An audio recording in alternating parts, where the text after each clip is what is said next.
Well, I think we're talented. It's a matter of, this is a game of repetition, and we haven't had enough time to be repetitive enough about a lot of things. And you're talking about a group of guys that came from a lot of different philosophies, a lot of different ways of doing things,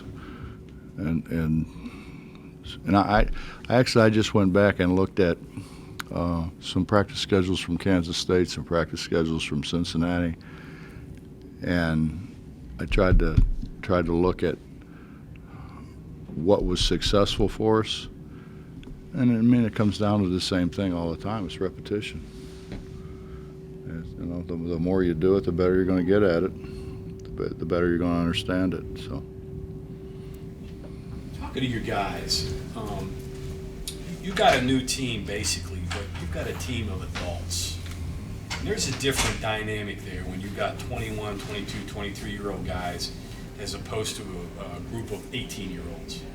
I mean, in the way, the depth of the conversations, the depth of the understanding.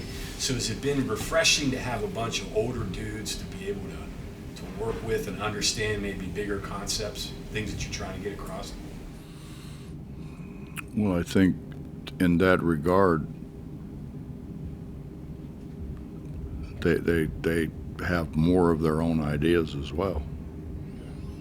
I don't think it's as easy as because they're older that you can sit down and teach them, what you want to teach them and how you want things done, and because they've done it.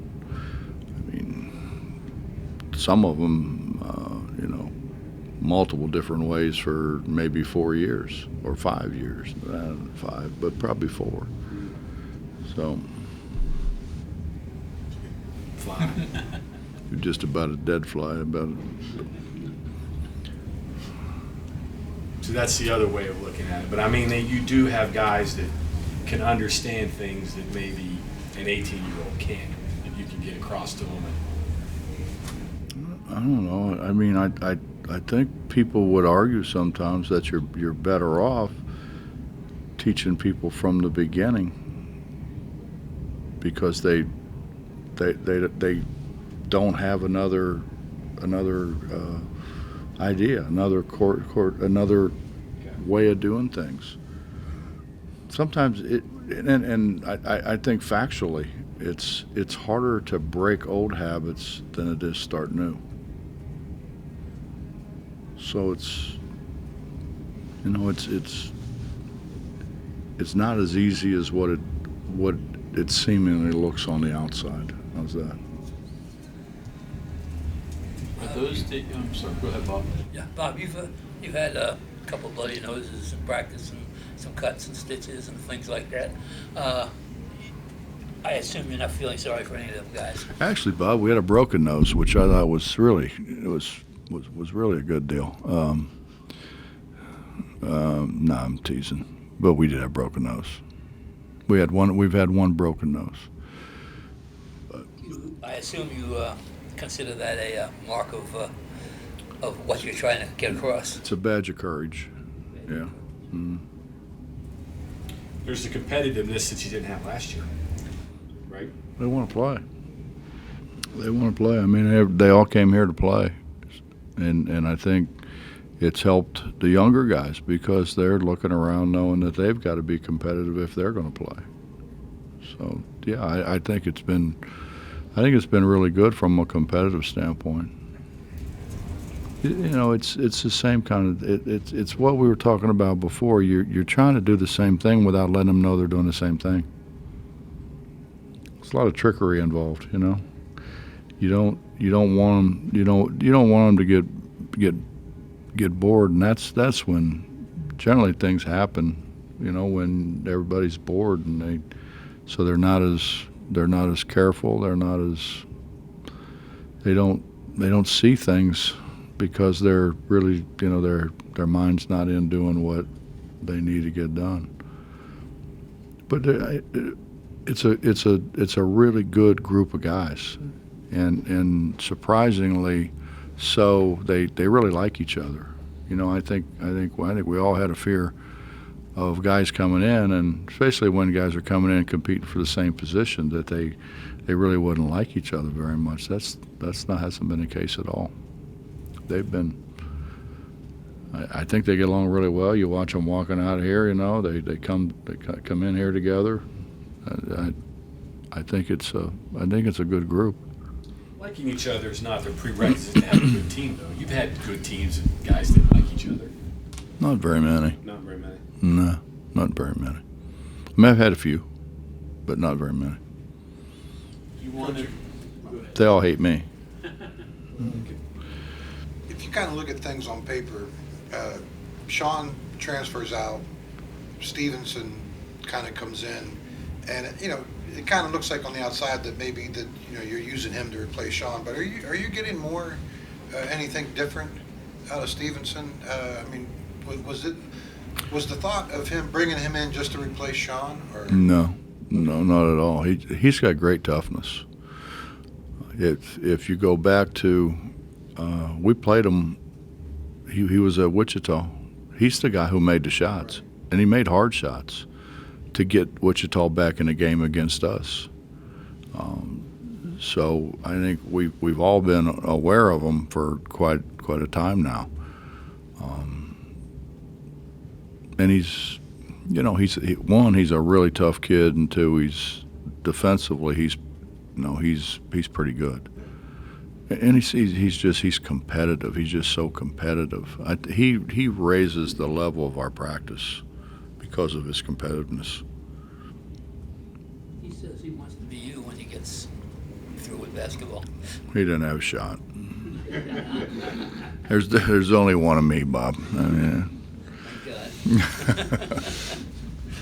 Could you see him becoming a coach though one day? he talks enough. But yeah, I mean, I don't know why not. I think him being in, and he's been around really good coaches, so he probably brings a lot of good ideas to the plate. But Justin, it all comes down to one thing. It's not what you do; it's how you do it, and how you do it really is depends on how many times you do it. It's repetition, and if you don't have repetition, you're not going to be very good. But repetition can be a lot of different things in a lot of different ways. Matthews says that he and Eric are like fire and ice. Is that a fair description of them? A what? Well, Matthews says that he and Eric are like fire and ice. Fire and ice. Yeah, is that a fair description? I don't know which one's which. I'm going to assume Eric's the fire. Well, I mean that would be the first assumption. Then where does that leave Emmett? Ice, cool. What's cool? Warm water. And I had the conversation with Emmett. He was our best offensive rebounder when he was here. Towards the end, when he got a little stronger and whatever. If you go back to where were we in Mexico, he's the guy who got the big rebound. He's the guy who got the big rebound. He's the guy who got undercut, came down. Everybody, and we didn't know if he was knocked out or what he was doing. And his thing was, I know I'm going to make the free throws. And he did. He stepped up and made a free throw. So, I mean, I don't know. He can call himself whatever he wants to as long as he plays like that. I'm good with it. Bob, you mentioned development of young players. Is that gone in college basketball because you're just not going to have young players for that extended period of time? I think this. I think that you bring freshmen in, and it's going to take, and it does take freshmen quite a while. And And then when now all of a sudden you're bringing guys in basically on top of them, So I would think that throughout the country you're going to have probably more transfers than less transfers. But that's what happened when people make rules that don't know anything about what we do or what they're doing, which is, to a degree, that's what's happened. They had no idea that they thought everybody'd stay. Well, why would you stay if you're never going to play? I think that's a problem. I think it's I'm hoping that now our guys really aren't freshmen; they're sophomores, and we didn't bring in a whole lot of freshmen. So, but I think freshmen have a hard. I mean, you're talking about an 18-year-old kid playing against grown men. It's like 18-year-old kids going to the playground. They're not getting picked first. Back to that grown man. Emmett said he's grown up a lot since he was here the first time. Have you seen that maturity change on the court, off the court, leadership-wise? What's kind of been different with him the second time through compared to the first time through? His haircut. I kind of like the thing, when he ran down there and it all remind me of Warren Baker. And,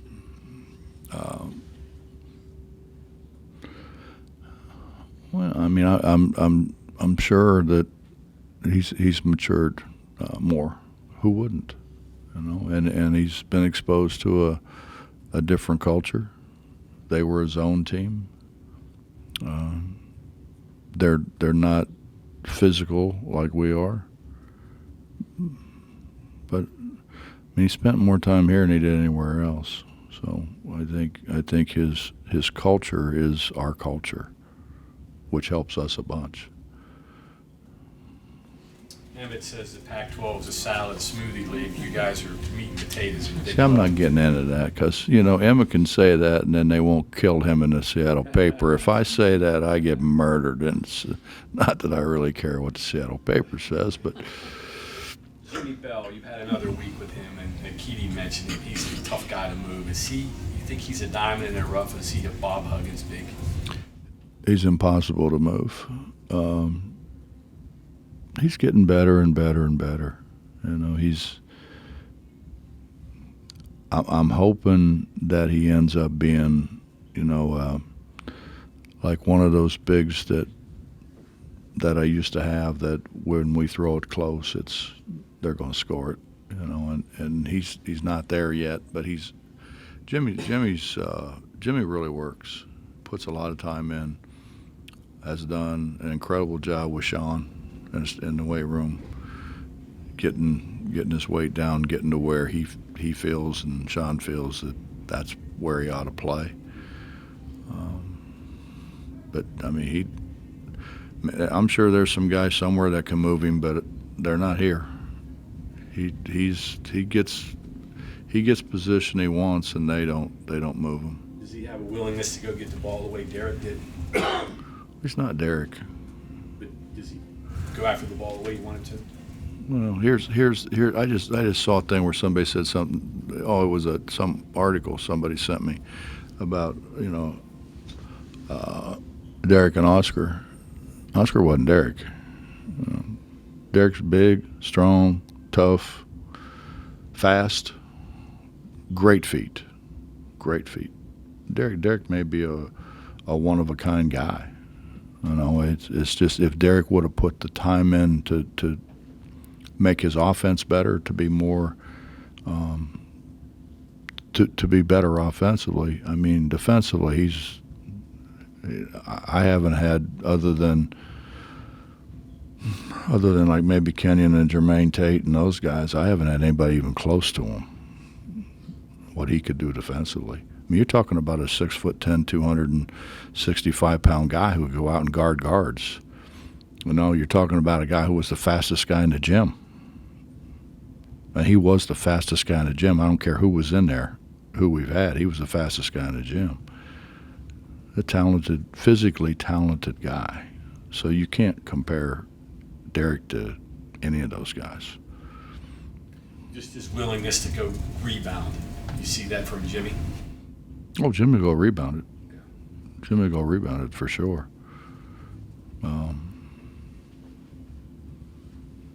Is he Derek? No. But he's pretty good being Jimmy. How good can Trey Mitchell be? How good can he be? Very good. Very good. He's got a very high skill level.